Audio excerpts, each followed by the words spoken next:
Here we are on beautiful Jones Street. You saw Ted Jones. Where were you living before you moved to New York City? I'm from New York, but I was born in Uzbekistan, but I came here when I was like 2. And where did you grow up in New York Queens, City? Jackson Heights. What high school did you go to? Forest Hills High School. Yeah. Oh, wow. Prestigious high school. I played tennis growing up, so going to Forest Hills and like playing in tournaments there. And then they also had the U.S. Open in Forest Hills, which you guys might not have known, but that's an enormous tennis center. And I grew up on 18th Street and 2nd Avenue. I moved here when I was 6 weeks old. So I was born in New Jersey. Then my dad got a job in the city. My mom and dad both got jobs. So 6 weeks old, I moved to the city, man. Wow. True New Yorker. So it's really rare to find us. You know what I mean? And people always say that too, right? Yeah. Yeah. Now they always get into arguments about it, like what's a real New Yorker and all that stuff. Yeah. People from New York don't even want to have these conversations. Yeah, we don't really care. Just leave us alone. Yeah. It's the ones from the outside that keep saying, you know, am I real New Yorker? It's like once you don't care, that's when it's kind of like, wow, that's what it is. You know those Subway takes. You ever see that guy? Yeah. I think that's a good take. Subway take. I might let you have that, or if I go on before you, I might should take do it. Okay, take it. Whatever. Dude, just nobody cares if you're a real New Yorker or not. No. Well, the New Yorkers don't care.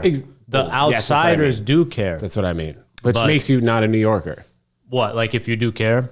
If you're saying like who's a real New Yorker, only the outsiders would say that. Yeah. So what was your parents' experience like in Uzbekistan, and was there a particular reason that you moved to New York year 2? Yeah. I mean, it's not a particularly like pleasant reason, but it's an immigrant thing. So it's what is it? Uzbekistan used to be part of the USSR, and so once it kind of just disbanded, it just became their own country. Muslim fundamentalism started rising in the country. And I'm Jewish and my family's Jewish, so we just were like, fuck it, let's go to New York with the other Jews. Were there a lot of Jews in Uzbekistan at the time? Was there like a big community? Not that many. Now there's like almost nobody, but there was a decent amount, but not like where it's like a particularly like huge population where it's like it can cause any significant like Jews wouldn't be able to be politically involved or anything like that. Is Jackson Heights a big Jewish community? No. Jackson Heights is the most per capita diverse place in America. Oh, really? Yeah, it's the most people. That's why it's like it's kind of good. Like if you're an immigrant and you kind of you don't want to feel like, you know, like you're an outsider. You're around everybody that's an outsider. Yeah. So you're just kind of like, we all look ethnically ambiguous or whatever. Right. Yeah. Like you can all kind of be from a few different places in the Middle East. Yeah. Yeah, nice, dude. I went on Birthright about, I think it was probably 8 years ago. Did you know I was Jewish or no? I assumed. Yeah. Why'd you assume? I don't know because these you must have heard me talk about it, or no?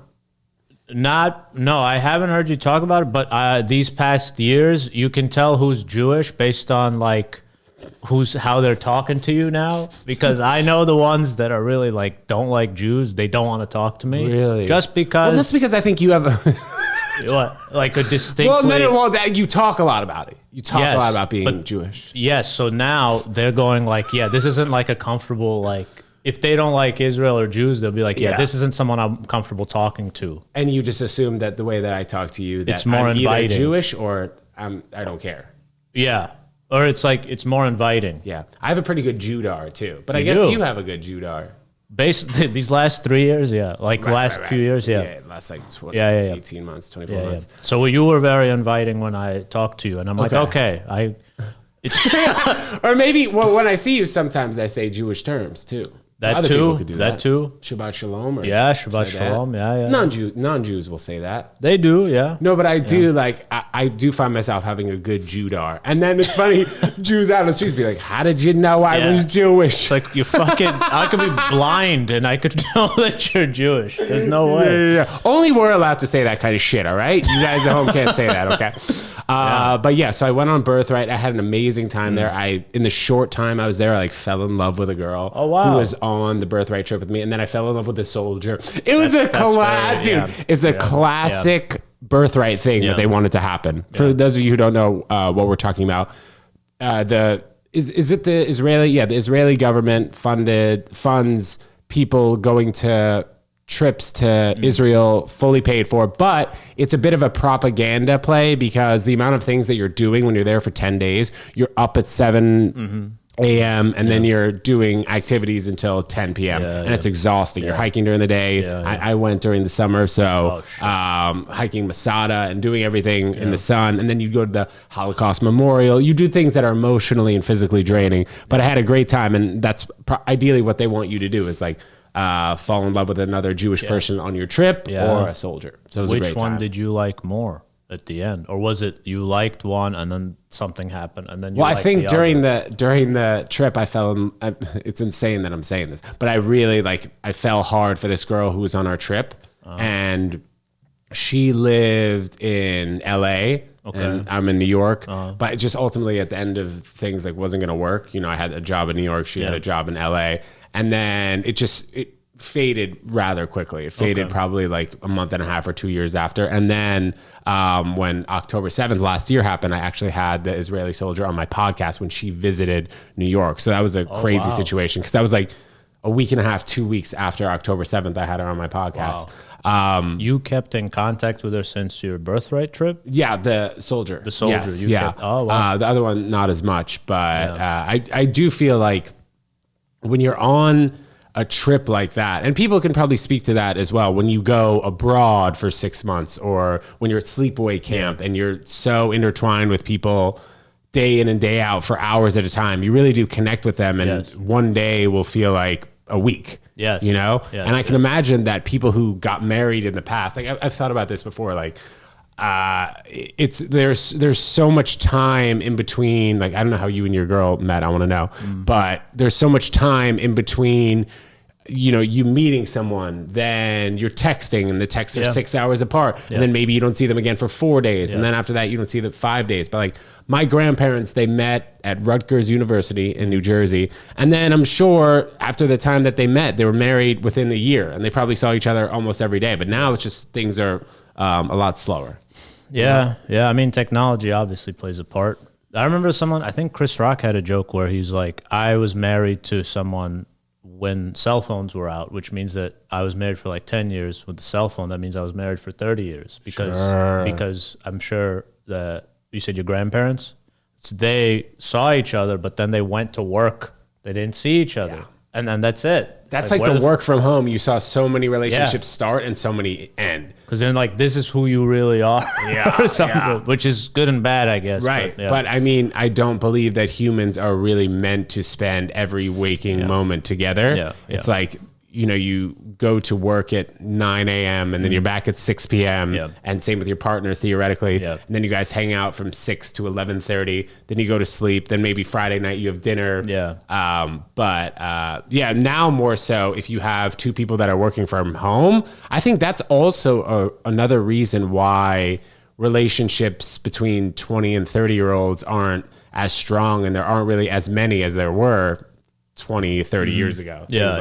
So it's a super interesting aspect. Do you interview a lot of people that are Gen Z or Gen Alpha? Not as many Gen Alpha, mostly Gen Z and millennials. Occasionally, I'll go above that and then interview a boomer here and there, but not really Gen Alphas, not so much. I'm interested to know, because I don't have many friends that are that much younger than me. How old are you, by the way? I'm 33. Okay, same as me. You? Yeah. Same. So I don't know how Gen Z approaches their relationships, because I heard just based on articles that they don't have as much sex, but I don't know if that means that they're not in relationships. Right. I have actually heard that too. And I think it's because of the fact that maybe Gen Z people deem themselves to have way more options. A lot of things are more accessible to them, because if you are Gen Z guy and you're an influencer and you're getting a lot of likes, you have access to more women theoretically. And then if you're a Gen Z woman and you post a bikini pic, everybody in your high school, or I don't know if that's high school, sorry, everyone in your college is liking the picture, sending hearts to it, DMing you. So you know how to get attention instantly, when 10 years ago, when Instagram wasn't really a thing, or TikTok, what I mean? It's a lot easier now to get attention on the internet as virtual currency than it was, And then you get the attention from the public rather than your partner And like you don't feel like, I guess, you need a partner for that because you have that. Yeah. Because you could get attention anytime you want. If your partner is at work, you could get attention instantaneously. Yeah. But that's not enough. Like the public, like, you need a hug. Yeah. You need physical, you need all that stuff. You haven't been back to Uzbekistan since you left, No. I want to go back. Really? But it's like really expensive. It's like $1,500 For a passport or no, a just green to card? fly, to fly. Which is I don't have that much money to spend, and also I want to go back and I want to see like what to say. Oh, that's where you were born. That's that. But I think for any family member I bring with me, I think it'll be too sad for them. Well, just bring a filmer and vlog it. Yeah, that's true. That's what you gotta do. Yeah, yes, that's true. There I'll you just go. be like, "Is this where it is?" And then when they start crying, I'll be like, "All right, never mind." So I'll skip I this shouldn't have part. laughed, I'll just but yes, fucking you're right. go. No, it's true. But yeah, that's. I do want to go back. I've been told that it's completely modernized now, which is like, I mean, I guess I hope that's great. Also, that also means that whatever I show them, they'll probably like not know what it is. But I did think, not to bring it on the somber note, but I did think about that where it's sort of like there's that famous quote. There's like, you can never go home. There's a quote like that. But it seems to me like that's what that is. It's like home is wherever you kind of are and whatever you make of it, and what, the people you have around you. And just constantly going back and seeing things like that, it's kind of like a reflection of that in some way. Why would it be emotional for people in your family to go back and see certain things? Because I don't think they had the most positive experience there. So I don't think they want to remember it. They're not like us or our generation where they're so trauma obsessed and they always want to go like, oh, well, this is my trauma, this is my this. Let me address it, let me talk about it, let me do this. For some people, they just go like, that was my life, and I don't want to keep thinking about that. And it's like, that's it. Let me just move on. It would be funny. I mean, this isn't a funny thought, but imagine if like the Edinburgh Fringe and stand up happened like after World War II. You know how many solo shows would happen for those fucking soldiers and shit? Like they would just be like, "Oh man, this is me." But it wouldn't be like a comedy. It's mostly comedy. No. What the solo shows? Some of them are just like they're like. You ever seen Nanette? I don't think so. With Hannah Gadsby, she starts crying during the thing, and some of them are like that, where it's not always comedy. Yeah. They're like reflective tearjerkers and shit. Right. Like more of like a monologue sort of thing. Yeah, it's not always the most like. I don't think if you came to see a comedy show and then you start crying, you're like, "What the fuck?" Yeah, I didn't come for this. Did you see they had this Anne Frank museum in Amsterdam? No, in Union Square. Oh, okay. They just open it up. Apparently, it's booked out for weeks. But Nice. I've heard that it's very moving. Obviously, I mean, I can imagine. But going back, do you ever go to anywhere over there in Europe? Like like Amsterdam or anything? I went to Berlin. Have you ever been to Berlin? No.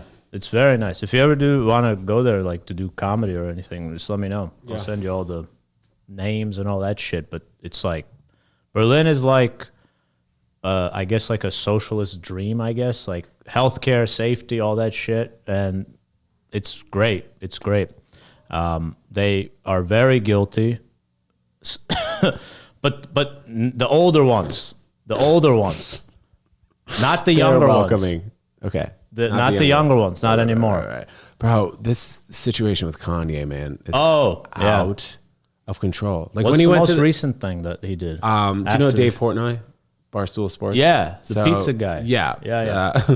So he is a well-known Jewish entrepreneur. Yeah. And he went online and went on Twitter and was like, Kanye has a meme coin, and it's no doubt going to be a rug pull. Anybody who invests in it is an idiot. And then Kanye responded on Twitter being like, oh, Dave Portnoy, he's an idiot, like blah, blah, blah. But he's wearing a shirt with a swastika on it, like one of those shirts that he saw, which is, it's insane, man.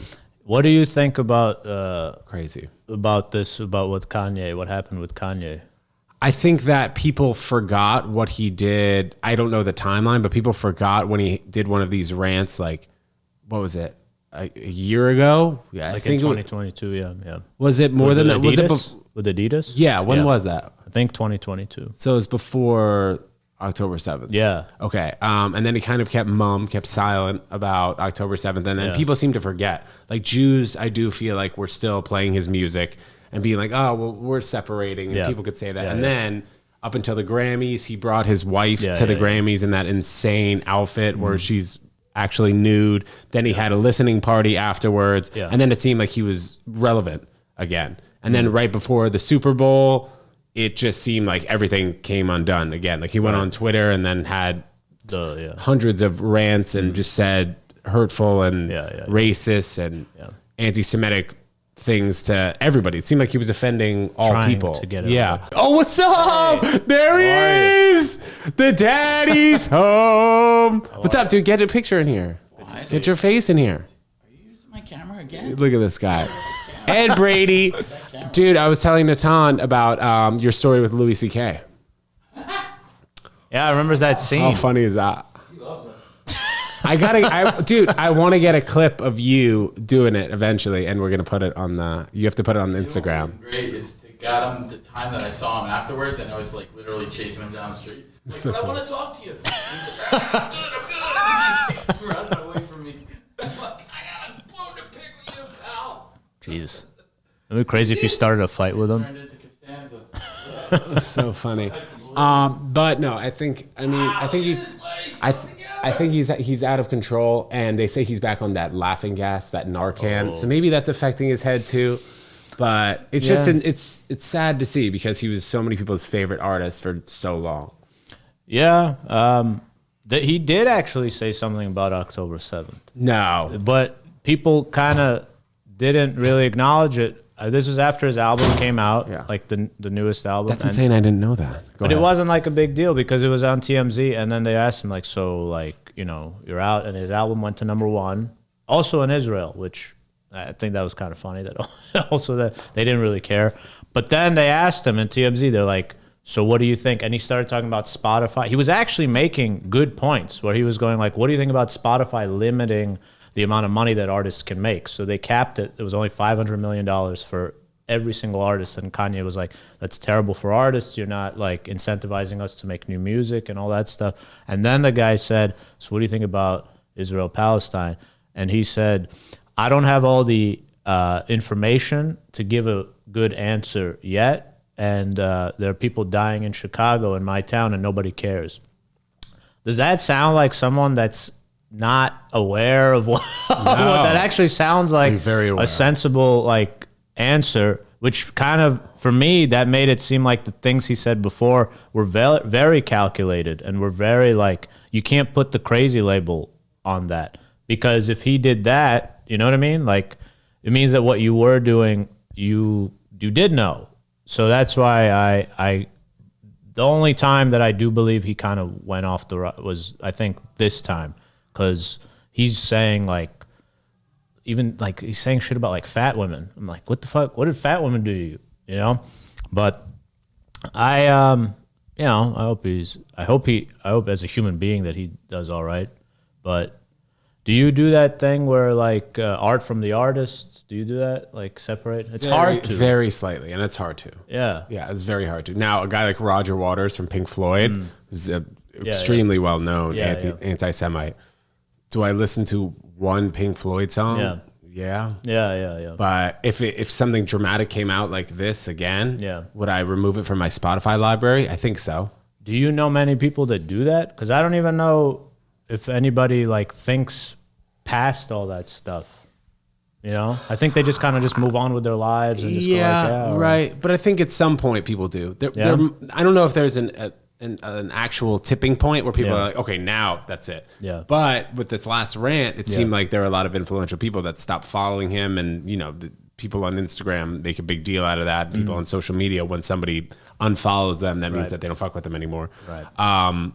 But it's a good point what you said about him talking about the people in Chicago, because that's where he's from and that's what he knows about. Yeah. And people will say, well, the reason American people are so invested in the Israel-Palestine conflict is because our taxpayer dollars go towards the issue in Israel-Palestine, but our taxpayer dollars, as we have seen, especially recently, go to a lot of different places that we had no idea. They work with China as well, and Chinese people do they have the Uyghur genocide. I don't know if it's still going on.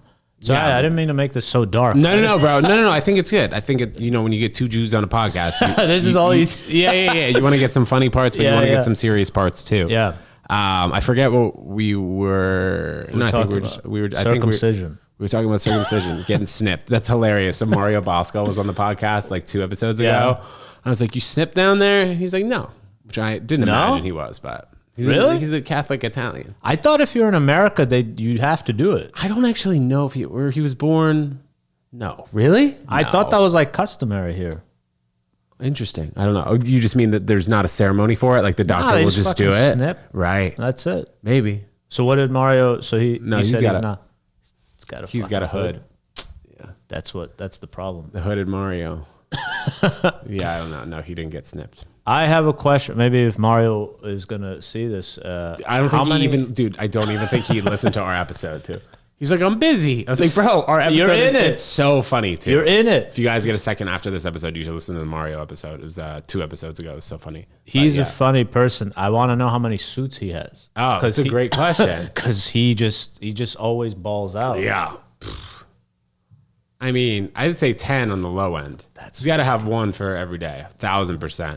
Wow. But yeah, he always looks sharp. It's good to see. Yeah. For a comedian now. Yeah, and then he balances me out with my Ted Jones World shirt and then my sweatpants too. So this is sporty.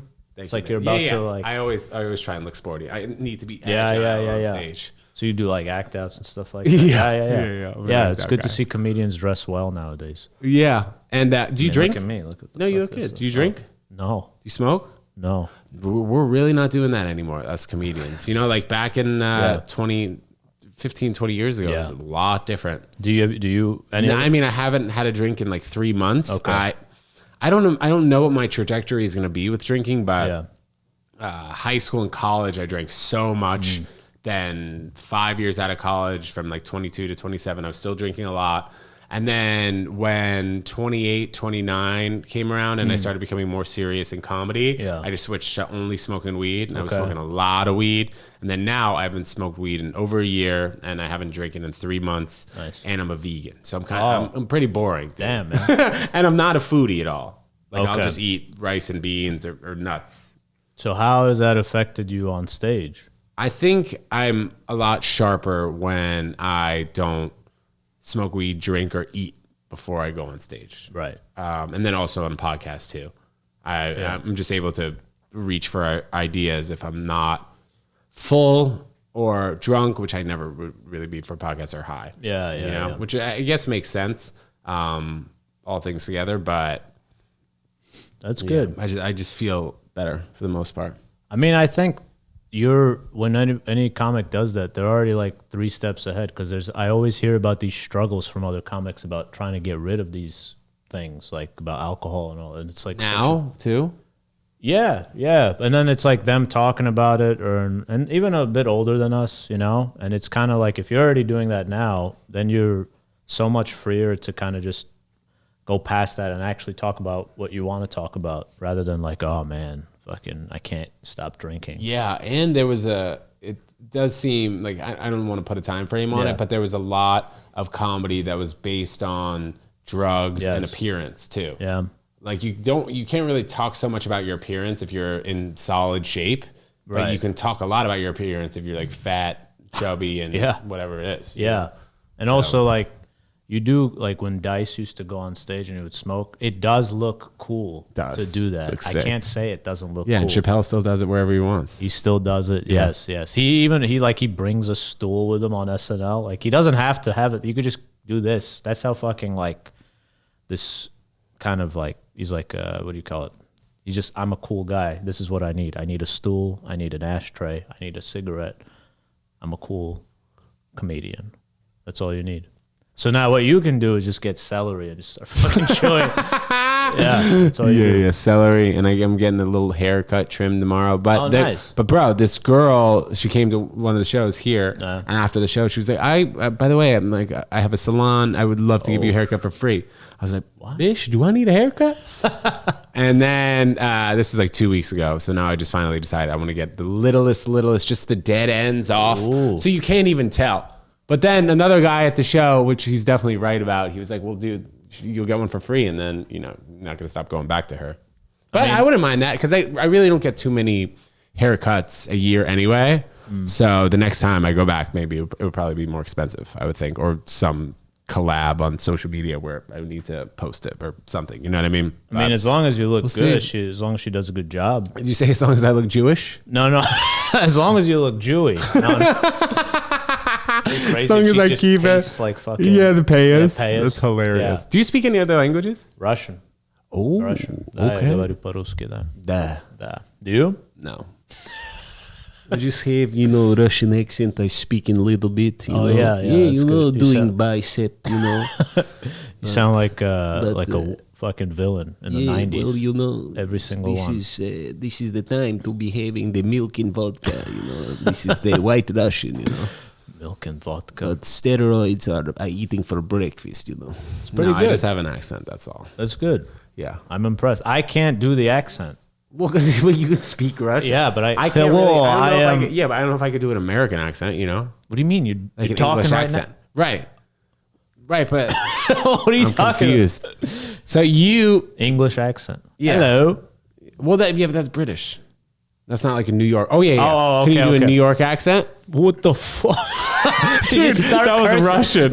Really? What the fuck, man? Dude, that's very If you Russian. start cursing, Yeah. that's a New York accent. Fucking. Yeah. Yeah. Fucking what the fuck? Fuck you, fucking what the fuck? Fucking wife. That's like Ed. Oh, that's a really New York accent. Yeah. You see, he came in, he started cursing. And Yeah, he goes, that's using my fucking camera. That's yeah, him yeah. saying hello. Yeah, Fucking literally. jerk this off. guy. Yeah. This is great. Bro, I'm excited for if this room opens up soon, man. What's the plan for this? I'll pop up the video again so you guys get a better scope of it. 'Cause this is like a great- Yeah, so they're going to put, I believe, this bigger stage. Do you remember when this big stage was upstairs?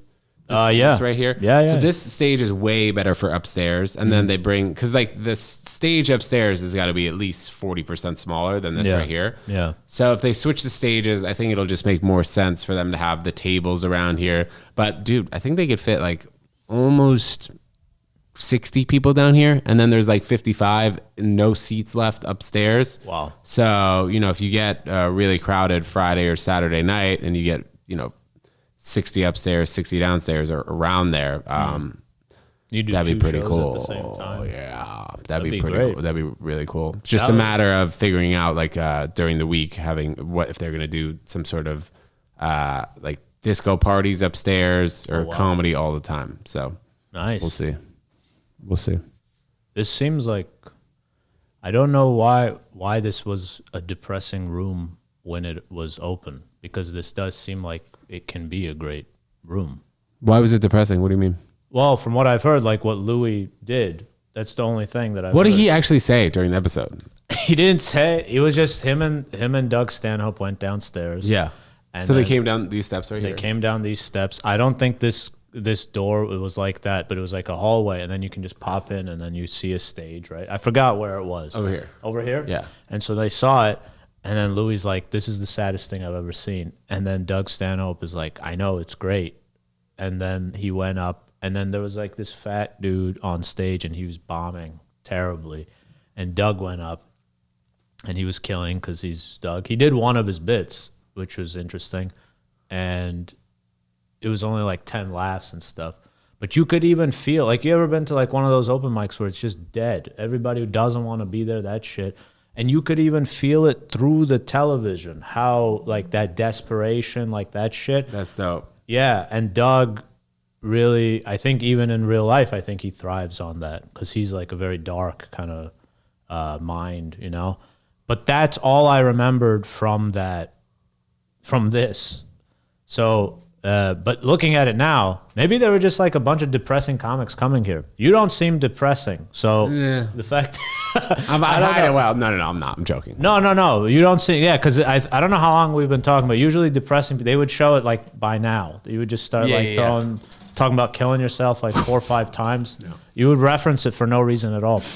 Maybe I bash my head into the TV. Like this had nothing to do with what we're talking about. So it seems like if you're going to be, here or there. Maybe that's all they needed, like a more.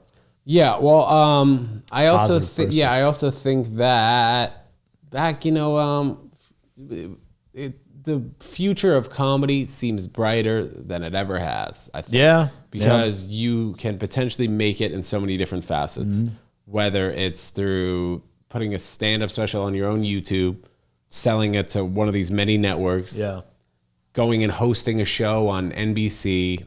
Doing SNL or doing 30 minutes on Comedy Central was really the only thing you could do. I remember that. You know? So I think it does kind of make sense that the future has been brighter, and maybe that's why this room down here seemed a little bit darker and more depressing, because people were like, what the fuck am I supposed to do with this? Now you have a lot more options, you know? Yeah. You can get 1 million followers on social media and you don't need anything. No. You don't need anything anymore, especially if you're good at stand-up.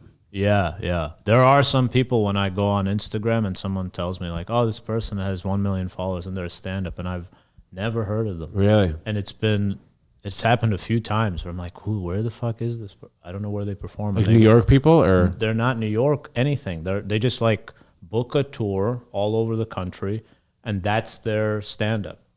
Like they have enough followers to do that, which is like, it's good to know that you can do that. Yeah. But also there is no true meritocracy. I don't think there ever was, but like what you said about social media. Well, I've talked about this many times on the podcast, but somebody who, let's say over the pandemic or 2020, 2021, 2022, were just making funny videos online. They hit, and then their accounts grew to like we said, 1 million followers. Yeah. And then in 2023, they were like, all right, you know what? I'm gonna do some stand-up comedy. There's money on the table here. And then they've been doing stand-up comedy for 1.5 years, 2 years, and they're booking, a 50-state tour and making hundreds of thousands, if not millions of dollars doing that. But I don't get, this is the one thing I don't get. I'm not gonna name names, but I don't get why a person, how they would come back. Like, the first time you buy a ticket, you go like, all right, let me just see if this person's funny, right?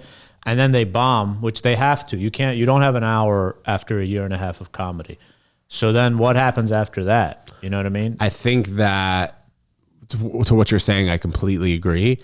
But if your social media is still popping, instead of 1 million followers at that first tour, you come back 1 year or 2 later, and then you have 1.5 million, or you have 2 million. It keeps going. And then eventually you get fucking good at stand up from doing all that time and eating it on the road, that kind of, it catches up. But doesn't I guess this is maybe it might be a stupid question, but doesn't like the rep of people just writing to you saying like, oh, this guy sucked or this girl sucked, like don't buy a ticket, doesn't that eventually catch up to you? But there's money to be made, and the people who are managing your career at that time, they will still get paid regardless if you suck or not. Yeah. So it's a wild time. I find. Yeah. I mean, like there are a number of people in our industry who are selling out 300 seat theaters, doing 4 shows in a weekend. Yeah. They've been doing stand up for 2 years. And there's also on the other side, there are guys who've been crushing at the Cellar for 25 years. And they're not. And they have 2,000, 1,000 followers on Instagram. Yeah. So it's a crazy time. So do you... That's why, I've talked about it with these guys before here. If you've ever listened to the podcast, I do think that it's probably best to rise at the same time. By the time you get 100,000 or 1 million followers, you've already been doing stand-up for whatever it is, 5 to 7 to 10 years, something like that. But it's also, it's tough because for the first, I'd say at least 3 years of stand-up comedy, you eat shit. Mm-hmm. It's tough to make money doing it. Mm-hmm. It's tough to really crush on stage, at least for the first 3 years. It's just like you don't have your identity. You go up there the first 100 times and you think that you need to do this particular thing. And then from time 100 to 200, you're like, okay, let's do a little bit less. And then you're not doing as much. And then you try and find your voice. Then you watch your favorite stand-up. So, there's so many different aspects. It's just a whole different.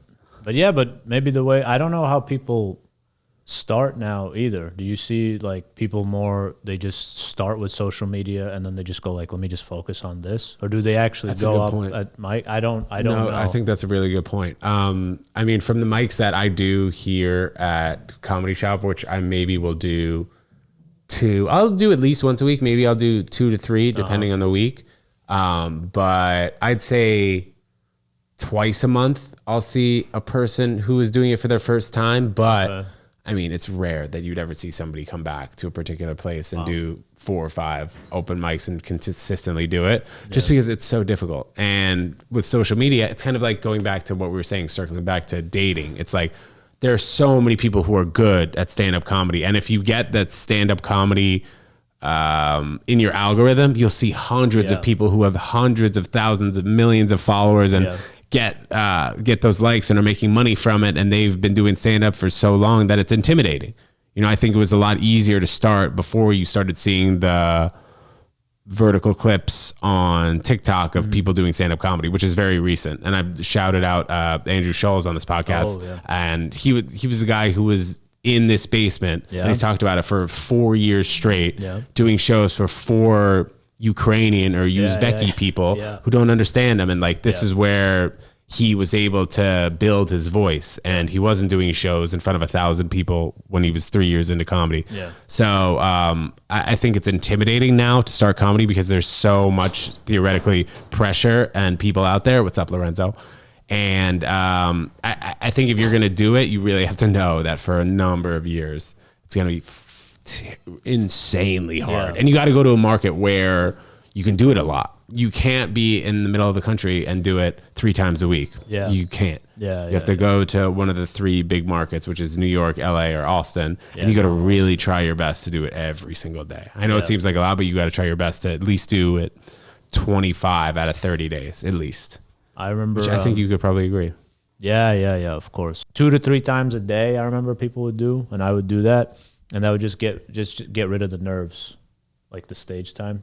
I used to take nervous shits before I would go on stage. Really? Yeah, I would be nervous. That also helps, though, me not eating before I go on stage. Like, occasionally I'll get nervous if it's a bigger set, or I like maybe like trying to work on something. Yeah, potentially, but like rarely. Like 9 out of 10 times, I don't get nervous. Maybe even more. I'd say. I could say 28 out of 30 times I won't get nervous. Stuff like that. Maybe if it's a bigger show or something more on the line, but usually I won't. But I think, it's just a matter of getting on stage. And that's what I think that's a huge part. It's just flushing out the nervous part. Like going up there and being fine if you're not talking and you can hear a pin drop in the audience. Like that's enormous. And it took me a while to get there. Where like I'm fine, like just by myself. No sound from the audience. Like that's what you're supposed to be able to melt in. Because you're comfortable. And I think I noticed that for the first time, really, like when I saw this guy who was super comfortable. This guy, shout out JB Ball. He opens for Brad Williams. Do you know Brad Williams? Is it the small guy? Yeah. Opens for Brad Williams and also is doing a bunch of other things for himself. But I saw him like last January at the Sunshine Comedy Festival in Florida, and there were probably 200 people in the room, and I just saw the way that this guy moved and like how comfortable he was in silence, and I was like, wow, like, okay, that's something that I have to channel, which is sometimes difficult to learn from other people unless you're really watching some of the best do it. And I thought this guy was just like, wow, that guy's just melting in the silence. He doesn't care until he's waiting to the next thing. No, I think I just watched and I just noticed, and I was just like, all right, well, I want to try and implement that. And it takes a while to implement things that you watch, but that's also something that's good, is just watching other people who are really good. That helps. I don't know how much it helps to really pay attention at an open mic. Maybe I shouldn't say that, but I think watching good comedy helps too. You know, being present and watching good comedy always helps. Sitting in the back of the room, checking it out, you know. I like seeing comics like that are just so great, not just because of the material, just because of how they handle certain things, like bad crowds, whether they address it or don't address it, or how do they know when to address it or not, and stuff like that. Like that, to me, is always amazing, because, I don't know, like the jokes, of course, having a perspective, amazing, but like the fact that it's a live performance, that's what differentiates it, where there are some, I don't know if you ever heard of this comic. I've never met him, but I saw him before I did comedy, and I still remember him. His name's Hennessy Williams in Florida. I don't know where he is. I know now. that name. Yeah, it's such an. And I remember the crowd in Florida. I just saw a bar show, and it was a terrible crowd. Everyone was bombing, And he just reminded me of Patrice in the way that he just didn't. And it wasn't you know how like people say they don't care, but they really, everybody, you know, they do care. He truly didn't care. And he would say the most heinous things, and it would just get such a pop. And it was like he knew what void there was in the room and what he needed to fill it, and he knew. And that amazed me. I didn't even remember what he said, but just the fact that he had that muscle in him. And yeah, if you're watching Hennessy, I mean, good stuff. I don't know if I'll ever meet him. Yeah, well, I also think there's so many crowds that you really do have to deal with in order to know what to do in those particular instances. And you're not going to learn that by doing arenas. No. You know, you're not going to learn that by doing stadiums. No. I think a lot of people outside of stand-up comedy don't really seem to understand that doing a show for 10 people on a Tuesday night at 10 p.m. is really where a good crowd Tuesday 10 p.m. That's really where you can get better. Yeah. And mostly at every single level, people will work on something at that show or want to do that show. You know, maybe you get to a certain level where that's not for you anymore, but especially in New York, I mean, all comics want to be really at that place. Yeah. What do you feel like you're working on or working towards in terms of like a skill nowadays? Do you think in that way, or do you kind of just go like, okay, I need to do like this material, or do you do more? Are you trying to do more of something specific on stage? I'm trying to play to my strengths, which I feel like is imitations and storytelling and relationships. But I also want to trust my funny more. You know, like I'm good with connecting with the crowd, but I think that I would like to be at a point where something can immediately happen that day, and I'm like, all right, let's see the funny in this particular thing. Like, what can I pull out that's funny and so relatable to this particular thing that people otherwise wouldn't focus on? So it's going up there and having a sort of idea of what I want to do, but also being like, okay, let's see if there's something here, when it's not just like writing. I do write every day, but sometimes I think it's trusting you're funny. And I can't remember, there's definitely a comedian or somebody who had said that to me, where, or maybe it was a quote, but like trusting that you're a funny person and that you've done this enough times that what will come out will make the audience happy in a situation, you know? Because you've done it, so it's like a muscle at this point, and you know the rhythms of it. So you probably know, like, this is what I find funny about it. Right. And also, because you are a comedian, you are funnier than the people that are just like sitting there. Most of them are just like office workers. Not to say they're not funny, but like you are articulating it every night. So that's another, we do forget that a lot of the time, I think.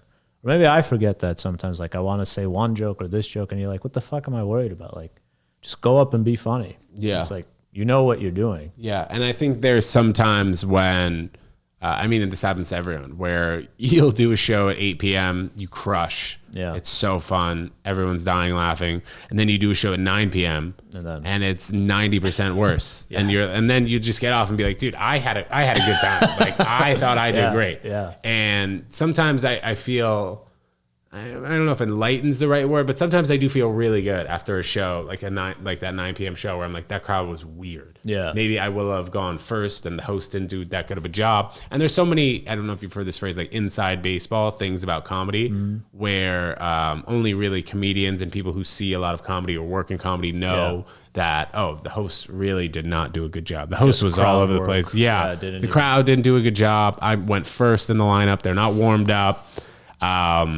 It's freezing in that room. The temperature's hot in that room. Yeah. There's so many different things. They're sat poorly. I'm not trying to make excuses, but there are really so many nuances in stand-up comedy that you don't really know about unless you're a true comedy fan that have been to multiple shows. I'm talking like, I don't know, 10 to 20 shows that like you'll see. You know, you'll go into a comedy club and you can tell, this room is sat well. Everybody's close to the stage. There's not a group of 4 20 feet from the stage, a group of 2 right on the stage, a group of 5 right back in the left corner, a group of 6 in the back center stage.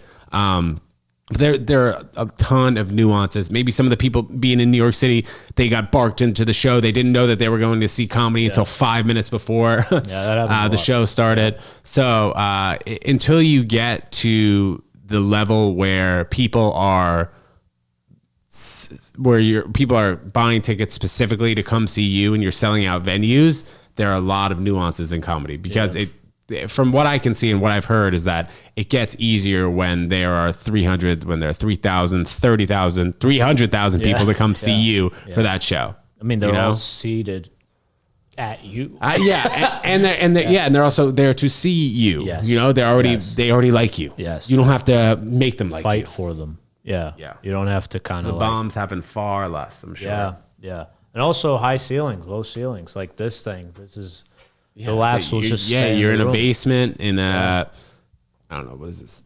Probably 8 or 10 foot ceiling. You're in a basement. You're not in a 30-foot ceiling where the audience laughs, doesn't bounce off the wall, hits back and forth. People sitting next to each other. It's just energy. You know, if the guy next to you is dying laughing, you might start laughing. Yeah. If the guy next to you is potentially black and you're white, you don't want to laugh at the black jokes, potentially. Because things like that. Like, oh, fuck. This guy's sitting next to you, shoulder to shoulder. Yeah. I don't want to get beat or whatever. I don't want to say that there are endless nuances in comedy, but there are things that you never think about that even comedians don't think about or realize until they're years in and be like, oh yeah, maybe that's why that particular thing didn't work. You know, there are waiters and waitresses making too much noise. Then, you know, they're taking an order. Everybody's looking at that person taking an order because the waiter, waitress is loud. You hear the beep, beep of the check machine. You hear the alarms, phone calls. People are whispering in the back. Yeah. And it's things that you mostly have to address. Did you perform here before the pandemic, like upstairs? No. So they gave fajitas, and you know fajitas. So every time you perform, the 2 doors, there would be like the stage would be here, and there'd be 2 doors, and you would just see people coming in and out, and you just for the fucking fajitas. Yeah, it'd be that's terrible. hilarious. And the steam would just yeah. It'd be even worse. Funny. It'd be even worse if there would be people like a lot of people wanted fajitas, because then it would just be it'd be non-stop. You just see that, and you're like, what the fuck? That's really funny. And you can't say, can you stop eating? Like, you can't say, because it's not fair. Like, you need to eat. Yeah. But they also didn't know that the sound would come in there, so you just come up there and you're like, it's coming. It's coming. The fucking sound is coming. And then everybody's looking at the door. All right, can I have one of those waitresses from across the room? Yeah. And then it funny. smells good too. Yeah, ideally you'd want to open a comedy club where you don't really serve food. Just 2 drinks, popcorn. Get out of there. Nah, but even popcorn. Oh yeah. Then you hear the noise. Yeah, it's fucking. It's just great. Mostly just like the 2-drink minimum, which is just a classic comedy club. In England, they don't do that. What do? They don't have wait service in their shows. They just do one show, like one half, first half, like right before they go, like order your drinks, come back, then they break. 15-minute break, they go drink, then they come back, and then they have another break. So that they have it really differently, and it's a lot better for the comedians, because then the people always drink more than they should, so they're all fucked up. And then they all just go like, fuck it, because they don't want to go like, oh fuck, I don't want to order too little, and I want to have a good time, so I'll order like 3 drinks, and so they'll get fucked up by the end of it. It'll be great. Also, I do believe this is what makes New York or American comedians better than others, is because of all these things that you were talking about. We have to worry about all that shit. Like, we have to worry about fajitas. We have to worry about barking on the street. All that shit. They don't. There, it's very much like a theater background, and they're like, what can we do to maximize this environment for the performer? Which is great. Like, when you go there, it's great for us. Like, we go there, we're like, what the fuck? You're all listening? This is amazing. This is amazing. Yeah. But sometimes they come here, they're like, whoa, you guys are like paying attention. You guys have to, like, there's wait service, there's this, there's that. I'm like, yeah, this is what it is. Check spots, they don't have that there. We have that here. Every time I tell an English comic what a check spot is, they're like, that is the dumbest shit I've ever, a check spot. So right before, no, it's not even before the headliner, but it's just like a spot when there's a showcase, there's a specific spot when all the checks are dropped, right? But they still need to keep the show going, so they have a comedian bomb their dick off for 6 minutes, guaranteed bomb. And they know they're gonna bomb, but it's part of the process of being a comedian in New York. You have to go up, right? And you can't address anything because it doesn't make sense to. You can't just say like, oh, you're not fucking listening. They're not. They're trying to pay their check. Yeah, they need to pay the bill. So what comics do, and someone gave me this advice, is just do the act. Just do the act, and eventually one section will pay attention to you, then the other section will, and then by the end of it, you have them all. But you cannot insult anybody, which is like a very hellish existence for the first like 2 to 3 minutes of that set. You're just like, fuck it, nobody's. It's like complete apathy. And I think it's also, you said American, but I think it's also pretty New York niche. What? Having to deal with these many nuances. Yeah. You know, like in LA, you don't really have barkers. There's nobody walking on the street. I don't know. They don't do that? I mean, well, I'm just saying that people are a lot more likely to actually commit and drive and buy tickets the night before or the night of to the show in LA. You don't have people standing outside, hey, stand-up comedy show, just because it's a driving culture. Yeah. Austin, I can't speak so much for that, but there are, I know, a lot of comedy clubs on the same kind of strip, 6th Street, and there is a lot of foot traffic there, so maybe it's a little bit different, but you can't really compare Austin to New York. At least not now. Not at all. So I think New York is remarkably unique in the way that comedy exists. Yeah. And especially within the last few years. Look, I've only been really doing this 5-6 years, but I've been going to stand-up comedy shows for 12 to 14, 15 years. So I've definitely seen comedy become more hot over the last half decade or so, decade maybe. But there are just so many things that are changing, and I think it's good. I think it's good for the industry. I think it's going to make a lot more guys and girls successful based on what we have to do on both fronts. You know, we can't just wake up hungover at 2 p.m. On a Saturday or Sunday. Like, you got to be up and trying to work out or trying to write things, trying to think of a sketch, trying to edit a clip from the other night, and get more reach. We have the ability to reach a lot more people. We just have to use that. Here's a question I have. I don't see you being this way. Do you feel envy in any way at any point? Because the reason I don't see it is because I see you focusing on your work so much that I don't even see you seeing other people kind of go like, oh, well, what are they doing? But you're like, I don't even have time for this. Well, there are definitely a lot of people who are, I mean, there are people who are ahead of me in my career at this current moment, and I've worked with them in the past, but I feel like at the same time, they've been working on their own shit for maybe longer, same time. But I will say that I don't know if there's anyone who has been working like kind of the same like started really at the same time as me and in my trajectory, who's like through the roof successful and doing exactly what I've been doing. So I think it's easy to envy someone, but I think at the same time, like you said, you gotta kind of just stay in your own lane. You know? Yeah. Like I've been doing, like I said at the beginning, I've been doing this podcast for like 5.5 years. Is it where I want it to be at the current moment? No, but hopefully, I don't know, by tomorrow, next week, the month after, it'll be more successful. And once people start to tune in to a lot of things that I've done on the internet, I have a huge backlog of things that I've been doing for many years. That's what Joe Rogan's was for many years, and then it's like slow progression, and then it went up, and then it has like you said, whole backlog of stuff. I just asked just because I had that thought, but then I just remember like usually people that work really hard on their own things, I'm just curious because I do see you do that. Like you have your own podcast, you have this, you have your shows, you're running this, this place as well. I was just curious if you felt that, just because people that work hard, I don't ever see. It's like you don't even have time to do that. Yeah, I mean, occasionally I'm like, oh, damn, that would be cool if that happened to me. Yeah. But at the same time, I'm like, there could be something else potentially that will happen to me. You know what's funny? There are probably other people thinking of that like of you. You know what I mean? They're like, oh, Ted.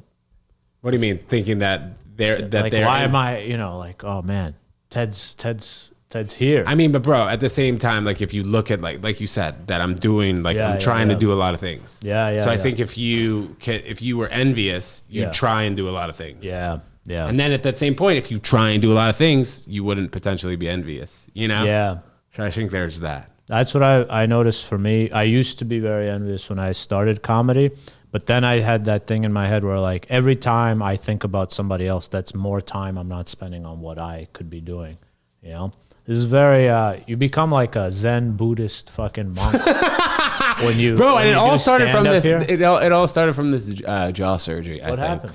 If you don't mind me asking. No. Bro, we've talked about it many times. I had a crooked jaw where one side of my face was growing out further than the other, and after seeing my orthodontist after 10 years, he showed me the lineup and delineations of my face and how it looked, and part of my face was just like crooked. You wouldn't really notice on just looking at me, but when I smiled, you could see it in pictures that part of my face was crooked. So I got jaw surgery, and then after that, I really couldn't chew any foods. So for like 6 months, I was just chewing soft foods. At that time, I was dating a girl. I was doing too many drugs. I was drinking too much.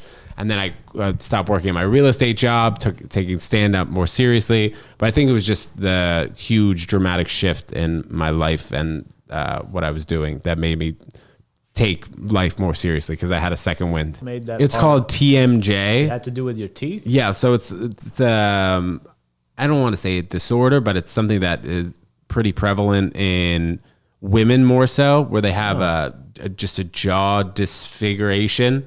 And one side of my jaw was just growing further. And the orthodontist said that it was going to keep growing further and it was going to become more uncomfortable. So he just like the surgeon just reshifted my face. And for 6 months, that was like why I went vegan. My relationship with my girlfriend at the time wasn't working well. And I couldn't talk. So that really helped me like for your head. Yeah, for my head. Was taking a lot of pain pills, wasn't eating. So that made me more zen, I think, you know, like fasting and stuff. And I couldn't connect with my girlfriend at the time. So, it was just a huge life change. And that was right around the time when I started the podcast. And do you talk about any of this on stage? A little bit, not so much. Not so much. Do you don't feel comfortable talking No, about I do. I don't know if I find any funny in it. That's fair. Because it's very interesting. Yeah. Because I've never heard of this before. Yeah. I've never heard the... Yeah. I haven't really found the funny in it. Right. That's fair. You know? That's fair. Yeah. But I'm sure when you do it, it will be. Because it just seems like that led to so much after that in terms of your life trajectory. Yeah. Is it, does it come from your parents? No, I think that it's just people do have TMJ where they will grind their teeth at night, or they have some sort of jaw bone deficiency. But it's more common than people are aware of, but sometimes it just goes undiagnosed and people don't actually do anything about it. Because, dude, this surgery was the craziest thing of all time. I did not think it was going to be that dramatic. Well, was like it not one being surgery? able to. Well, yes, but then like 40 hours later, I had to go back in and needed to tighten screws in my face. You yourself needed to no. Oh. The surgeon, but it was crazy. It was like my face was super swollen, and for 6 months, I didn't really get back into normal shape, my face, and then fitness and everything like that. So it was quite the transformation. It came out good though. Yeah, it did. It looks good. My head face. You know, like John Mulaney's face now? People say I kind of look like him. Well, he got a new chin. Oh, no. Well, you can see he has like a new looking chin compared to how he used to look. He has like a Hollywood, whatever. That's what that reminded me of. Oh, yeah. Well, I got it done. It wasn't really for vanity. It was more for health. Natan, I think this is a good time to wrap it up. All right, fair enough. Natan, thank you so much for coming on the pod. For Bro, having me, man. This was a very fluid episode. We had a great time. This will be out not this coming Thursday, next Thursday. We've got another episode. But please plug away what you've got coming up. Let us know and where to follow you. Go ahead. Follow me on socials at Natan Badalov, and I do a work in progress show once a month in Astoria. Come through. That's it. Thanks, man. Thanks for having me. All right, guys. We'll see you next time. Peace.